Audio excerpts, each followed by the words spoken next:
Morning. There's a story of a man called Elijah in the scriptures, and it's one of my favorite.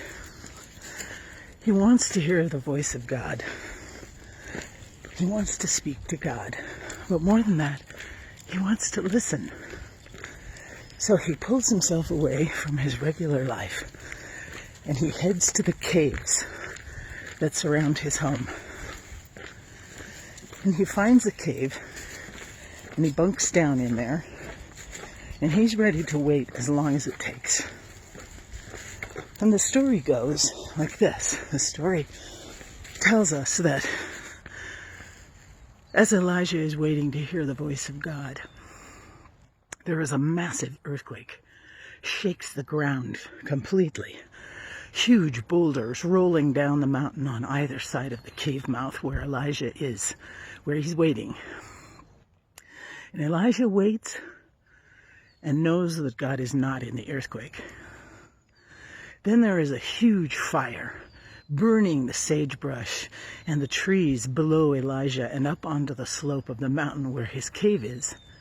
And Elijah knows that God is not in the fire. Then there's a massive wind, like a hurricane, blowing dust everywhere. Very impressive. And Elijah knows that God is not in the wind.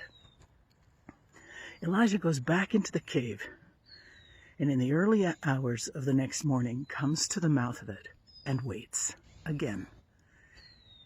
And all of a sudden he hears this tiny whisper of a wind, of a breeze, just a hint of a breeze. And Elijah puts his head into his hands, covers his face, and knows that God is present in the whisper. How does he know that? Something in his heart is opened and communicated to by God in that whisper. The Jewish people have a huge reverence for the name of God. So much so that whenever they speak it or whenever they write it, they leave out the vowels so that the entirety of the name of God cannot be represented in what they say or speak or write. So when we write Yahweh, they lift the vowels so it almost sounds like breath. Yahweh, Yahweh. So that every time they breathe, they're announcing the name of the God who loves them. This breath, this is the first thing that we gasp for when we are born, air. And it's the last thing we surrender when we die, our last puff of breath as the life leaves us. Breathing is universal. Everything that the divine has created breathes. There is no one faith that can claim a particular way of breathing. There is no Catholic or Protestant or Jewish or Islamic way of breathing. We come into the world breathing and we leave surrendering that breath. It puts us on an even playing field. All of our longing is the same, regardless of our faith tradition. Our longing to hear the whisper of God is the same.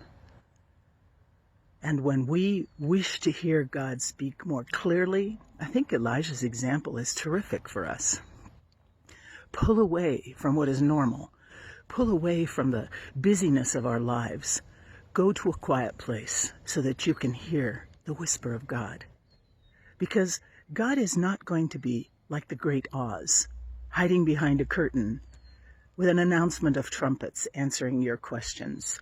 Ta-da! I, the great and powerful God, are now going to reveal to you the answer for all that you have wanted to know. It's not going to happen that way.